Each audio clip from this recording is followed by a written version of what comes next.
नमस्कार दोस्तों, welcome back to Smart View AI YouTube channel, जहां हम लेकर आते हैं क्रिप्टो करेंसी की दुनिया की सबसे ताज़ा खबरें। तो चलिए बढ़ते हैं अपनी पहली न्यूज़ पे।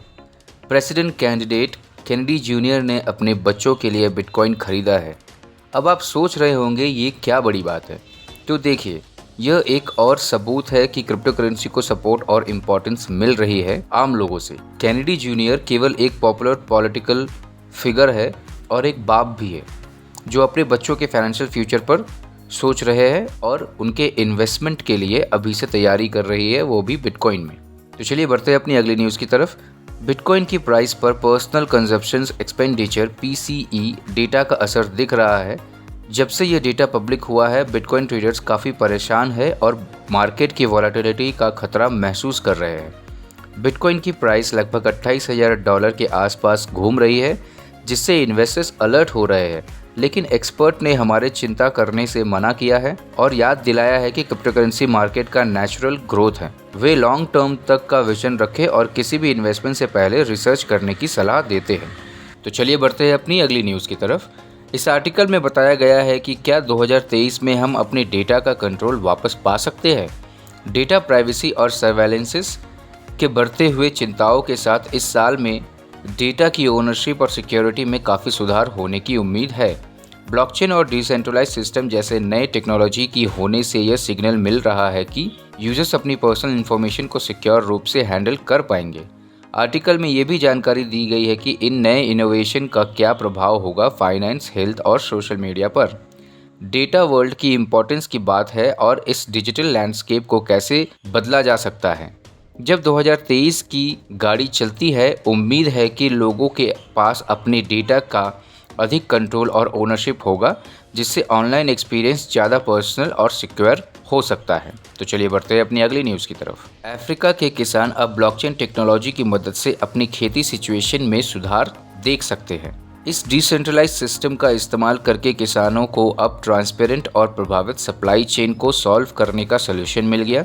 फाइनेंस सर्विसेज का लाभ उठाने और सही मार्केट के प्राइस का फ़ायदा मिल रहा है। ये नई टेक्नोलॉजी से किसान को ताकत मिलती है और अफ्रीका में बेटर खेती को बढ़ावा मिल रहा है। ब्लॉकचेन के जरिए सुप्रीमेसी और विश्वास को सुधारने का पोटेंशियल देखकर अफ्रीकन खेती के लिए फ्यूचर रोशन है। तो चलिए बढ़ते हैं अपनी अगली न्यूज़ की तरफ। क्रिप्टो करेंसी इंडस्ट्री के लिए भारत में एक इम्पॉर्टेंट बातचीत हुई है। सुप्रीम कोर्ट ने यूनियन सरकार को क्रिप्टो करेंसी के लिए क्लियर रेगुलेशन बनाने के लिए एक आदेश दिया है। कोर्ट का फैसला देश में डिजिटल करेंसी के लीगैलिटी और यूज केस के आसपास लॉन्ग टर्म तक अरेंजमेंट से रिलेटेड है। इस आदेश के साथ साथ भारतीय सरकार को एक कॉम्प्रिहेंसिव रेगुलेटरी फ्रेमवर्क बनाने की उम्मीद है, जो क्रिप्टो करेंसी के साथ जुड़े इन्वेस्टर्स, प्रोफेशनलिज्म और पब्लिक के साथ साफ सुथरी स्थिति प्रदान करेगा।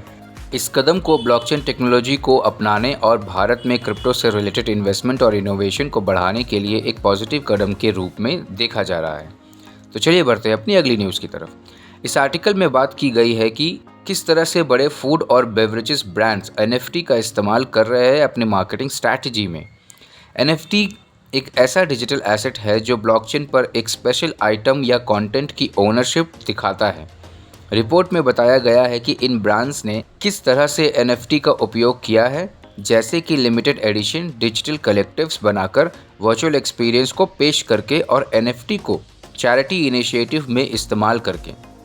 इन इनिशिएटिव के जरिए ये ब्रांड्स अपने कस्टमर्स के साथ नए तरीके से जुड़ने का पर्पस रखते हैं और डिजिटल दुनिया में बढ़ते हुए NFT के पॉपुलैरिटी का फ़ायदा उठाना चाहते हैं। ऐसे फेमस फूड और बेवरेजेस कंपनी के द्वारा NFT के इस्तेमाल से साफ जाहिर होता है कि ब्लॉकचेन बेस्ड टेक्नोलॉजी को मेन स्ट्रीम बिजनेसेस में बढ़ावा मिल रहा है। तो आज की न्यूज़ में इतना ही दोस्तों। अगर आपको ये वीडियो पसंद आई तो लाइक, शेयर, सब्सक्राइब जरूर करें।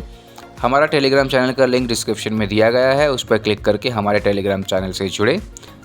मिलते हैं अगली वीडियो में, तब तक के लिए happy trading and happy investing.